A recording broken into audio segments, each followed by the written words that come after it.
video ini, kita akan membahas materi mengenai konsep nilai rata-rata dan distribusi binomial pada mata kuliah Fisika Statistik dengan dosen pengampu Bapak Dr. Ridwan Abdullah Sani, MSI.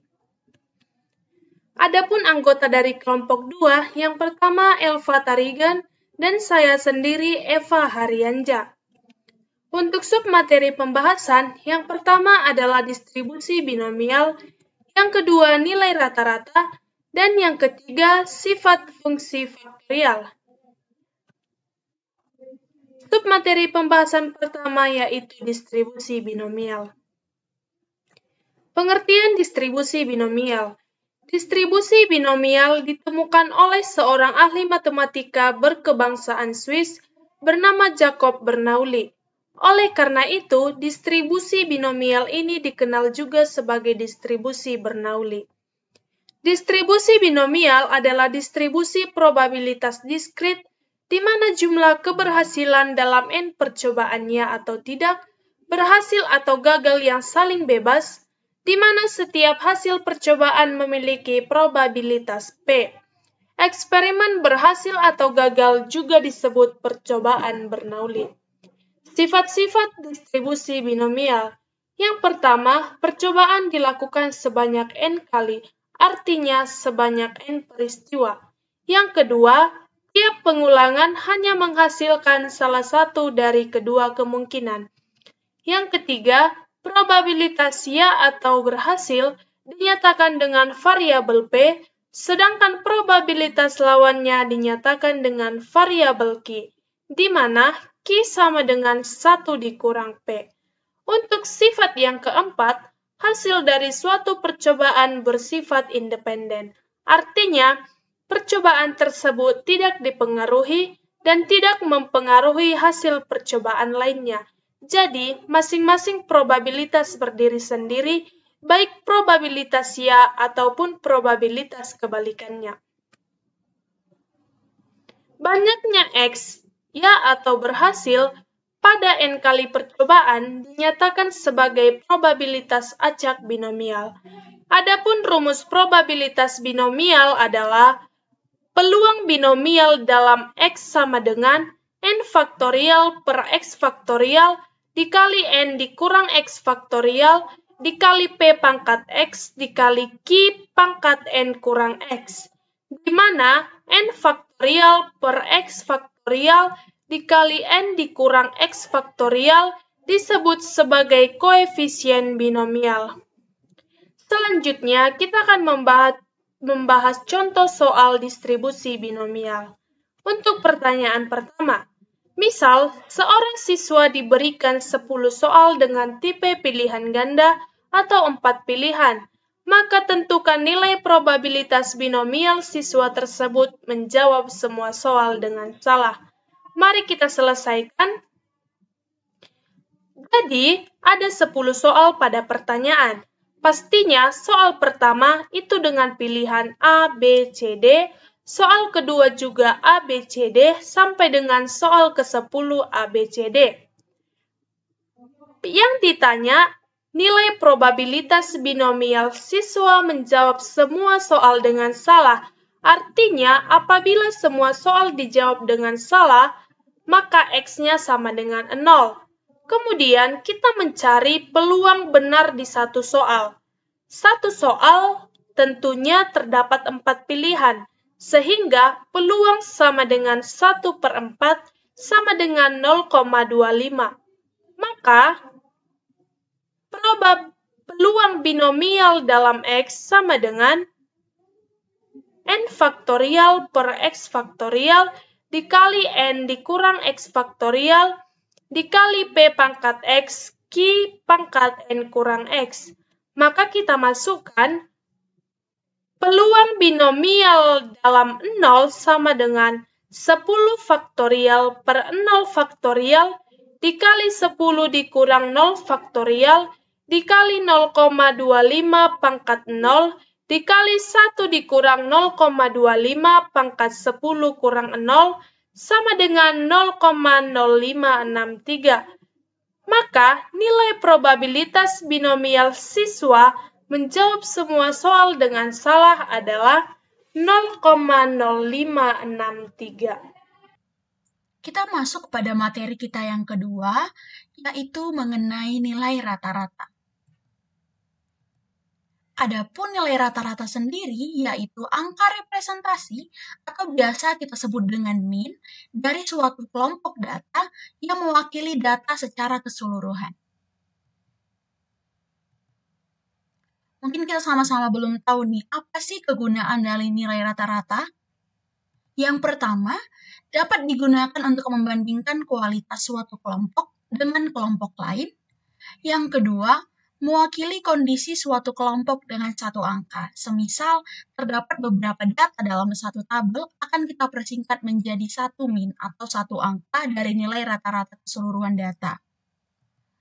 Yang ketiga, mendeskripsikan suatu kelompok dengan singkat. Kita langsung saja masuk ke rumus dari nilai rata-rata. Adapun rumus dari nilai rata-rata yaitu X bar sama dengan sigma XI di mana I dari 1 sampai dengan K per N. Di mana X bar sendiri merupakan lambang dari nilai rata-rata, sigma XI merupakan penjumlahan dari sekelompok data, dan N menunjukkan banyaknya data dari I sampai dengan K. Langsung saja kita masuk kepada contoh soal. Misal kita ingin mencari nilai data dari 10 siswa yang mengikuti ujian matematika di kelas 11.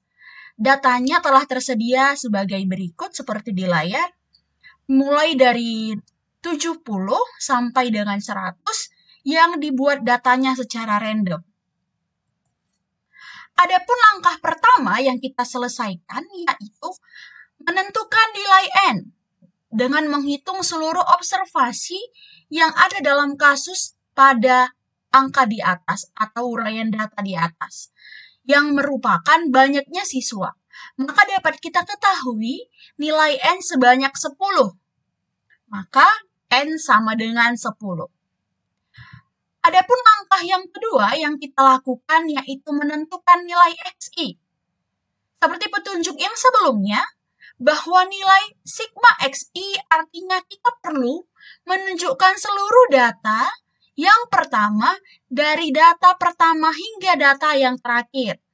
Maka kita cari, kita jumlahkan dari data yang pertama yaitu 80 sampai data yang terakhir yaitu 90. Maka kita dapat jumlah seluruh datanya sama dengan 880. Tidak berhenti sampai di situ, kita selesaikan rumus dengan menggunakan nilai rata-rata.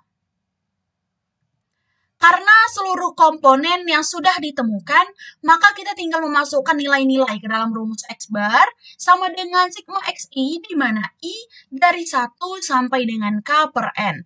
Di mana kita tadi udah dapat nilai sigma XI-nya sama dengan 880, jumlah datanya atau N-nya sama dengan 10, maka kita dapat hasilnya nilai rata-rata ujian matematika dari 10 siswa kelas 11 adalah 88. Kita masuk kepada materi kita yang ketiga, yaitu sifat fungsi faktorial. Di mana faktorial sendiri merupakan sebuah fungsi permutasi dari bilangan bulat positif yang menggunakan notasi n faktorial. Faktorial dari suatu bilangan bulat, misal saja n, memiliki arti n faktorial sama dengan n dikali n kurang 1, dikali n kurang 2, dikali n kurang 3, dan seterusnya, di mana 0 faktorial bernilai 1. Demikianlah nilai faktorial terdefinisi pada nilai bilangan bulat positif. Kita masuk kepada rumus Stirling. Apabila untuk n yang sangat besar, fungsi faktorial n faktorial dapat didekati dengan rumus Stirling, di mana n faktorial sama dengan n pangkat n dikali e pangkat min n dikali akar 2 Vn. Dan apabila kedua sisi diambil logaritmanya, maka dapatlah rumus ln n faktorial sama dengan ln n pangkat n ditambah ln e pangkat min n ditambah ln akar 2Vn. Untuk penurunan rumus yang berikutnya, kita gunakan sifat logaritma, di mana pangkatnya kita turunkan yang E, yang maka bernilai pangkat 1, dan yang pangkat kita pisahkan, maka yang bernilai akar adalah setengah. Kita turunkan sehingga kita dapatkan ln n faktorial sama dengan n ditambah setengah ln n dikurang n ditambah setengah ln dikali 2V. Pada fisika statistik, jumlah partikel berada pada orde bilangan Avogadro, yaitu 10 pangkat 23, di mana dapat dikatakan bahwa 10 pangkat 23 ini bernilai miliar triliun ya. Kalau 10 pangkat 9 itu miliar ya. Maka kalau orde miliar triliun ditambah dengan setengah, tidak ada gunanya. Misal kita punya uang 1 miliar ditambah setengah rupiah, maka dapat dikatakan uang tersebut tidak berguna karena hanya bertambah setengah rupiah.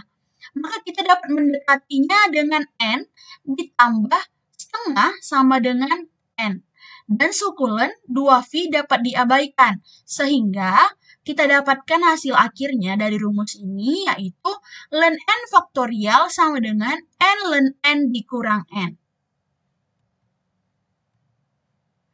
Demikianlah yang dapat kami sampaikan terkait materi kita pada pertemuan kali ini. Mohon maaf apabila ada kesalahan kata atau tindakan. Sampai jumpa di pembelajaran berikutnya. Bye!